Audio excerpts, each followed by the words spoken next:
பார்த்து காரணம் இல்ல. நான் பொதுவான ஒரே ஒரு விஷயம், நாங்க கேட்ட இடத்தை கொடுத்திருக்கலாம்ல. மக்கள் அதிகமா கூடுவாங்க, மக்களும் இட வசதியோட இருக்கணும், தலைவரும் வந்து பாக்கணும். தளபதியும் சும்மா வந்தாலே கூட்டமா தான் வரும். இன்னைக்கு அவர் ஒரு கட்சி தலைவரா வர்றப்போ இன்னும் எதிர்பார்ப்போடு அதிகமான மக்கள் வர செய்வாங்க. அப்ப தகுதியான இடத்தை கொடுத்திருக்கலாம்ல.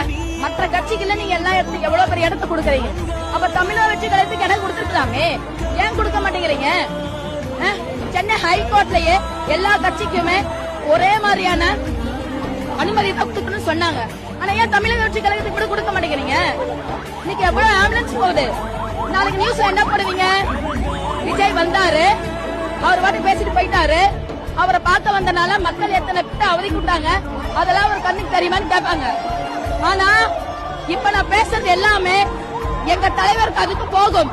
அவர் இருந்து தக்க பதிலடி கொடுப்பார்.